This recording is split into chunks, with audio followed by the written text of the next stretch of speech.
नमस्कार दोस्तों, स्वागत है आपका हमारे YouTube चैनल एडी एजुकेशन में। बाल विकास एवं शिक्षा शास्त्र की आपकी क्लासेस चल रही है, जिसमें ऑब्जेक्टिव टाइप क्वेश्चन चल रहे हैं। पिछली क्लास में 30 क्वेश्चन हो चुके हैं आपके। 31वां प्रश्न आपके सामने स्क्रीन पर है। प्रश्न है, थार्नडाइक का सिद्धांत निम्न में से कौन सी श्रेणी में आता है। ठीक है, इसके ऑप्शन दिए हैं आपको। पहला है संज्ञानात्मक सिद्धांत, दूसरा व्यवहारात्मक सिद्धांत, तीसरा मनोविश्लेषणात्मक सिद्धांत और चौथा है इनमें से कोई नहीं। तो इस प्रश्न का जो सही आंसर होगा वो होगा व्यवहारात्मक सिद्धांत। थार्नडाइक का जो सिद्धांत है वो व्यवहारात्मक सिद्धांत की श्रेणी में आता है। जो दूसरा वाला ऑप्शन है वो इस प्रश्न का बिल्कुल सही आंसर है। अगले प्रश्न पर चलते हैं। अगला प्रश्न आपके सामने स्क्रीन पर है। अगला जो प्रश्न है वो है आपका, सीखने के वक्र किसके सूचक है। ठीक है, सीखने के वक्र किसके सूचक है, जो आपका 32वां क्वेश्चन है। तो प्रश्न है, सीखने के वक्र किसके सूचक है। ऑप्शन है इसका, सीखने की मौलिकता के सूचक है, सीखने की प्रगति के सूचक है, तीसरा जो ऑप्शन है सीखने के गत्यात्मक स्वरूप के सूचक है, और चौथा आखिरी जो ऑप्शन है वो है सीखने की रचनात्मकता के सूचक है। तो सीखने के वक्र किसके सूचक हैं, ऐसा हमसे प्रश्न पूछा है। तो जो सीखने के वक्र हैं वो सीखने की प्रगति के सूचक है, यानी कि जो दूसरा वाला ऑप्शन है वो आपका सही आंसर है। अगले प्रश्न पर चलते हैं। अगला प्रश्न आपके सामने स्क्रीन पर है, 33वां प्रश्न। अगला जो प्रश्न है वो है, व्यक्तित्व का सामाजिक अधिगम सिद्धांत किसने दिया था। डो, लर्ड और मिलर, बंडूरा और वॉल्टर। ठीक है, उसके अलावा अगली स्लाइड पर तीसरा ऑप्शन है कार्ल रोजर्स और चौथा है यूंग। ठीक है, तो इसमें आपका जो सही आंसर होगा वो होगा बंडूरा और वॉल्टर। व्यक्तित्व का सामाजिक अधिगम सिद्धांत जो है वो बंडूरा और वॉल्टर ने दिया था। जो दूसरा वाला ऑप्शन है वो इस प्रश्न का बिल्कुल सही आंसर है। अगले प्रश्न पर चलते हैं। अगला प्रश्न आपके सामने स्क्रीन पर है।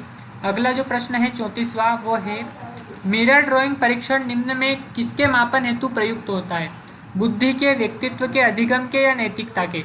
तो मिरर ड्राइंग परीक्षण जो है वो अधिगम मापन हेतु प्रयुक्त होता है, यानी कि जो तीसरा वाला ऑप्शन है वो इस प्रश्न का बिल्कुल सही आंसर है।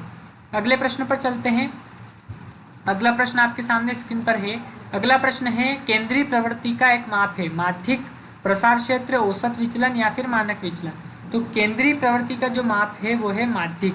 माध्यिक जो है वो केंद्रीय प्रवृत्ति का एक माप है। पहला वाला जो ऑप्शन है वो इस प्रश्न का बिल्कुल सही आंसर है।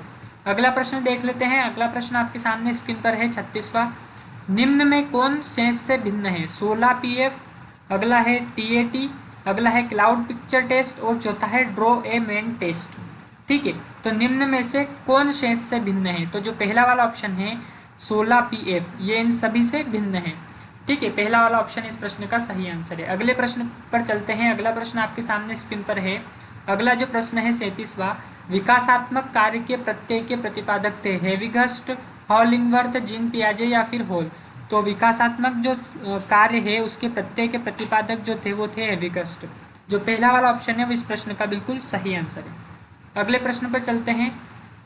अगला प्रश्न आपके सामने स्क्रीन पर है। अगला प्रश्न है, सृजनशीलता की पहचान हेतु सृजनात्मक चिंतन परीक्षण का निर्माण किया था। ठीक है, सृजनात्मक परीक्षण का निर्माण किसने किया था, सृजनात्मक चिंतन परीक्षण का। टोरेंस ने, मेरीफील्ड ने, कोल एवं ब्रूस ने या फिर केंट ने। तो टोरेंस ने किया था। जो पहला वाला ऑप्शन है वो इस प्रश्न का बिल्कुल सही आंसर है। अगले प्रश्न को देख लेते हैं। अगला प्रश्न आपके सामने स्क्रीन पर है 39वां।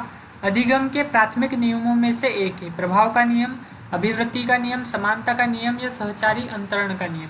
तो अधिगम के प्राथमिक नियमों में से एक है कौन सा नियम, तो प्रभाव का नियम। जो पहला वाला ऑप्शन है वो इस प्रश्न का बिल्कुल सही आंसर है। अगला प्रश्न देख लेते हैं 40वां प्रश्न। निम्न में से किसमें अन्वेषण के ऊर्ध्व उपागम का उपयोग किया जाता है। ये हमारा आज का आखिरी प्रश्न है। इसमें ऑप्शन दे रखे हैं, प्रयोगीकरण, केस अध्ययन, सर्वेक्षण और अंतर्दर्शन। ठीक है, तो प्रयोगीकरण भी नहीं होगा, सर्वेक्षण भी नहीं होगा और अंतर्दर्शन भी नहीं होगा। इसका जो सही आंसर होगा वो होगा केस अध्ययन। प्रश्न है, निम्न में किसमें अन्वेषण के ऊर्ध्व उपागम का उपयोग किया जाता है, तो केस अध्ययन। ठीक है, दूसरा वाला ऑप्शन इस प्रश्न का सही आंसर है। तो इस प्रकार ये आज का आखिरी प्रश्न था। इस प्रकार 40 प्रश्न हो चुके हैं अभी तक आपके। जैसे ही 100 प्रश्न होते हैं इसकी PDF हम उत्तर सहित आपको देंगे। तो बने रहिए हमारे साथ और देखते रहिए हमारा YouTube चैनल एडी एजुकेशन। धन्यवाद।